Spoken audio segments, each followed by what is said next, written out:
Business Morning is sponsored in part by the financial professionals at Payne Weber Incorporated and by BMW, the ultimate driving machine. To arrange a thorough test drive, simply phone your nearest BMW dealer.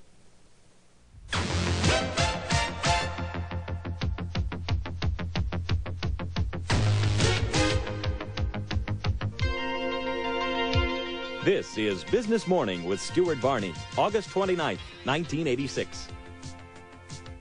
Hello everyone and welcome to Business Morning. Frontier Airlines has filed for bankruptcy. The carrier, in business for over 40 years, looks most unlikely to fly again. Its parent, People Express, may be subject to claims from Frontier's creditors.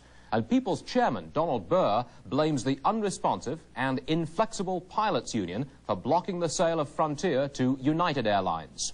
The Commerce Department is investigating what appears to be leaks of economic reports prior to official publication. It is alleged that many people in the financial markets knew in advance the 0.6% second quarter GNP figure. And today there is a lot of speculation that the trade figures will show a $16 billion deficit. Advance information can be valuable to financial traders. The price of platinum moved sharply higher again today, reaching $630 an ounce at one stage before settling back to a price now of around $623. This time last month, platinum sold for well under $500 an ounce. Now let's take a look at the action on the London markets this morning. The gold fix coming in today at $386 even. That's a loss of 30 cents over yesterday's New York close. As for silver, it is up 4 cents. The current quote from London, $5.19 an ounce.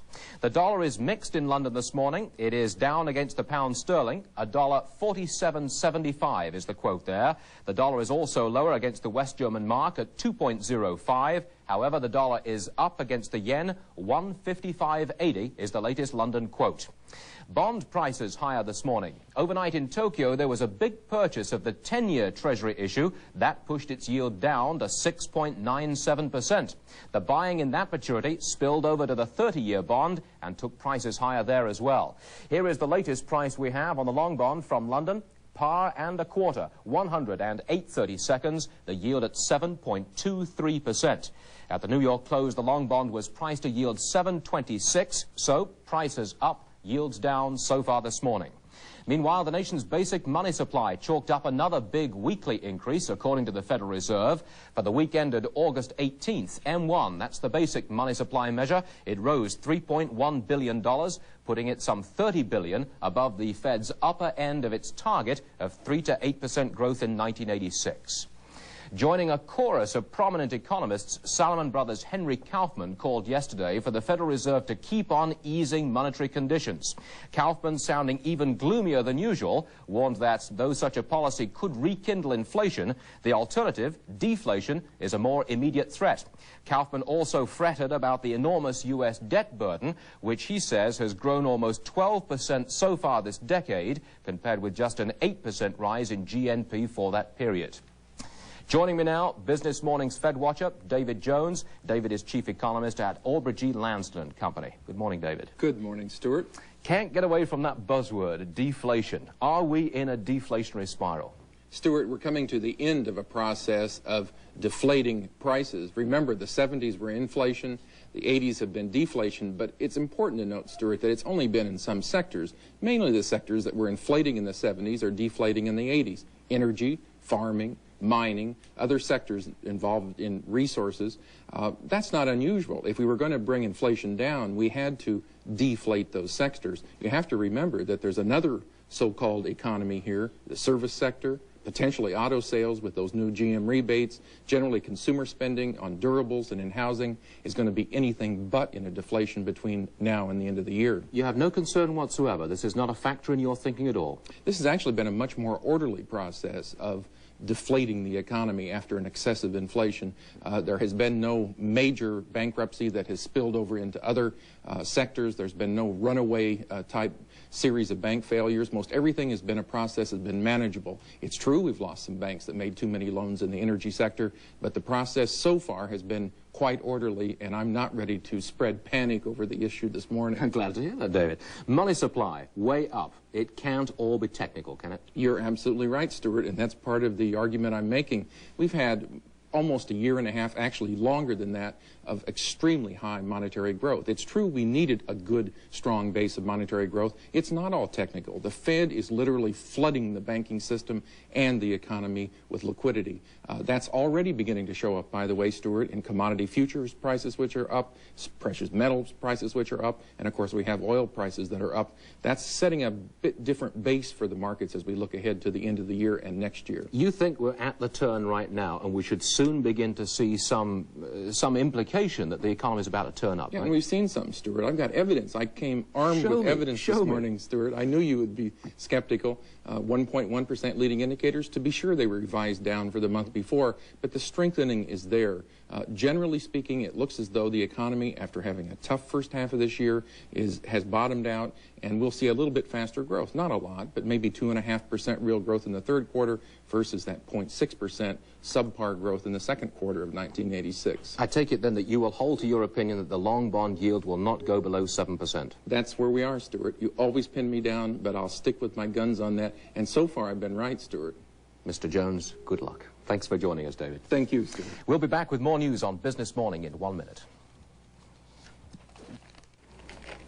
Now back to our lead story. Frontier Airlines filed for bankruptcy protection late yesterday, and as Mike Fireberg reports, despite continued interest on the part of one investor, there are doubts the carrier will ever fly again. Frontier's assets, everything of value the company owns, now is under the control of federal bankruptcy court. Employees who were furloughed Sunday are now officially unemployed, though Frontier asked the court to order its bank to honor payroll checks issued last Friday. Some who didn't cash them right away are finding banks won't take them now. Frontier's parent company, People Express, refused to pour more money into the operation, which has lost $50 million or more this year alone. People Express has had huge losses, too. That's why Frontier was for sale. Could a sale still go forward? Frontier bankruptcy lawyer Hardin Holmes says it could. Chapter 11 is very flexible, so I think you should assume that almost anything is possible. At the same time, I'm not aware of any pending proposals or negotiations. Frontier lawyers say a sale would probably not cover all the company's debt anyway. Frontier owes, among others, more than $1.5 million to AT&T, more than $1 million to Denver Stapleton Airport, and nearly $500,000 to its food supplier, Sky Chef. And most of Frontier's most lucrative assets have already been sold. But a New Orleans broker is trying to raise $150 million to save Frontier and its people and get the planes flying again. Ellis Houghton told me by phone he thinks bankruptcy will make it an easier and cheaper buy.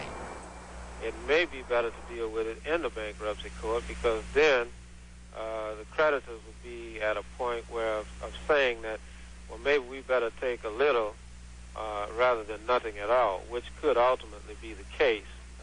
As for passengers still holding Frontier tickets, you're better off using them for standby seats on other airlines than trying to get a refund. Passengers are near the bottom of the priority list in bankruptcy, and chances of ever seeing money back are very slight. Mike Feerberg for CNN, Denver. A showdown in computers may be coming. The Wall Street Journal reports that digital equipment, which has captured a growing share of the business computer market, is now concentrating on the personal computer customer.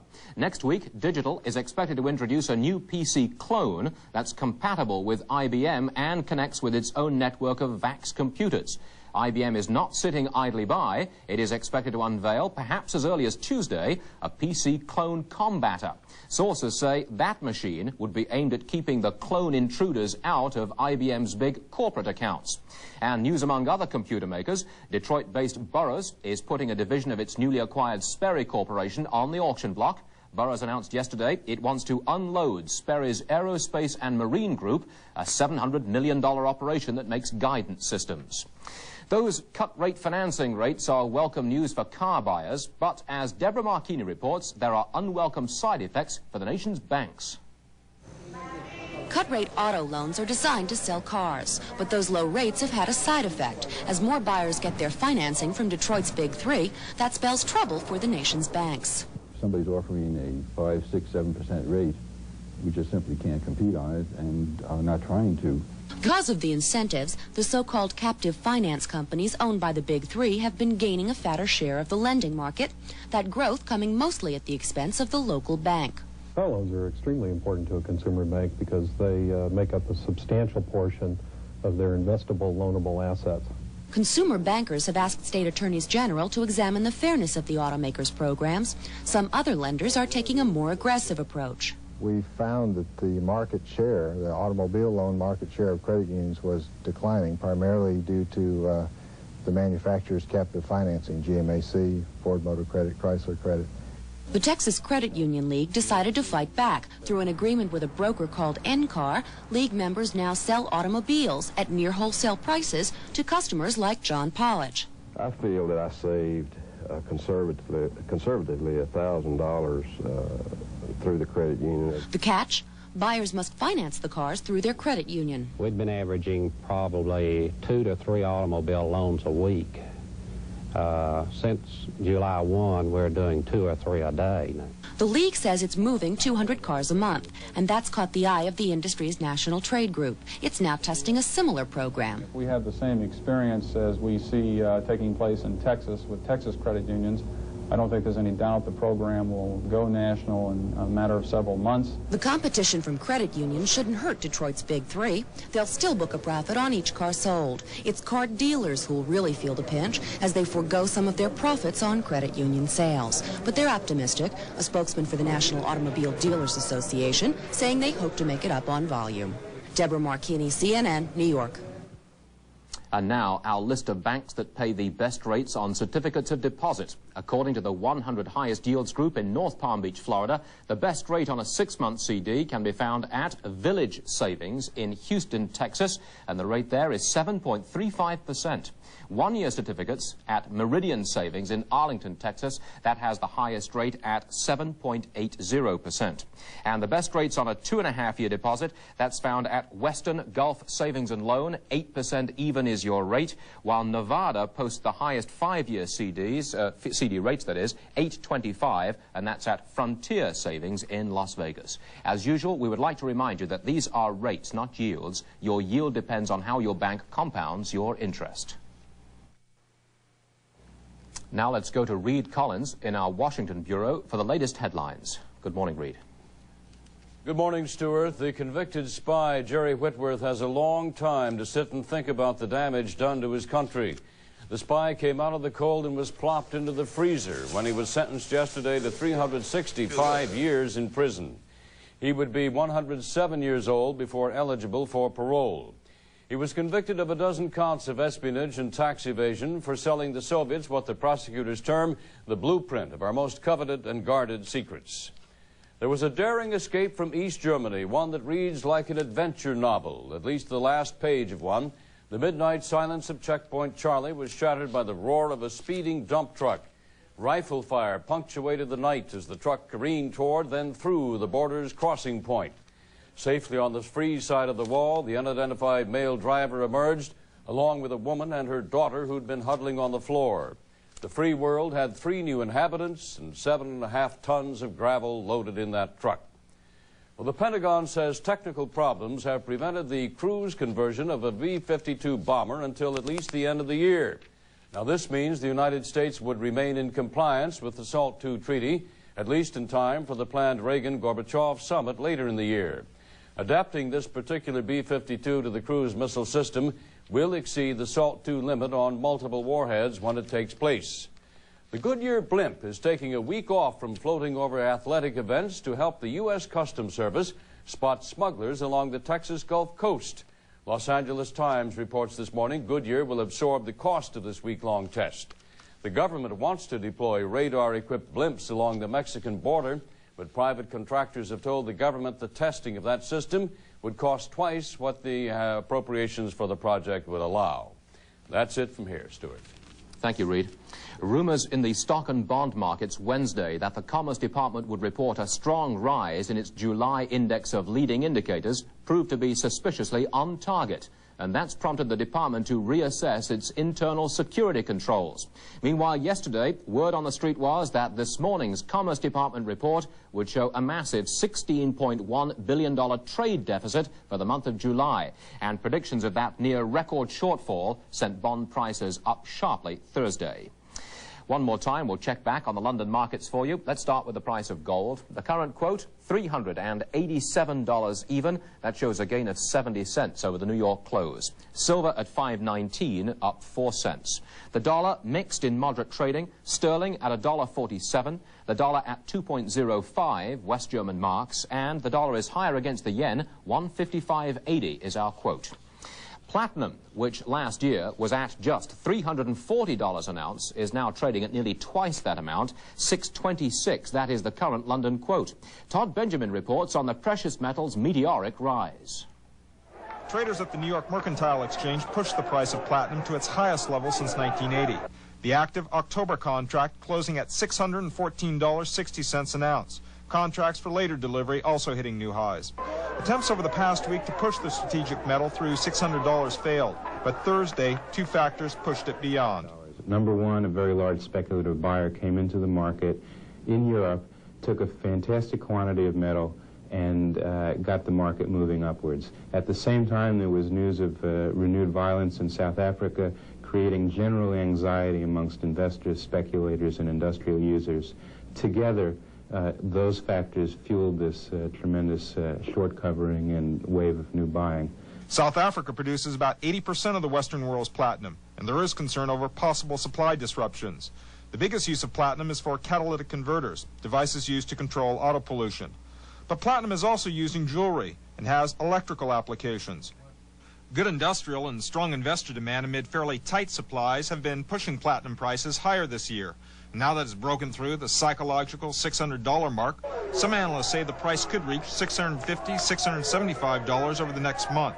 But caution, there could be some profit-taking along the way. I think we can expect the market probably to take a breather. It's been moving fast. Platinum is now trading more than $150 above its levels a month ago. Todd Benjamin, CNN, New York. The oil markets have been very quiet this week, and it's the same story again today. No change in the price of oil on the London energy market as of right now. The price for a barrel of Brent North Sea crude September delivery, $14.40. That's where it closed yesterday in Houston. A barrel of West Texas Intermediate closed in New York yesterday, up just 2 cents at $15.81. That is for the October delivery.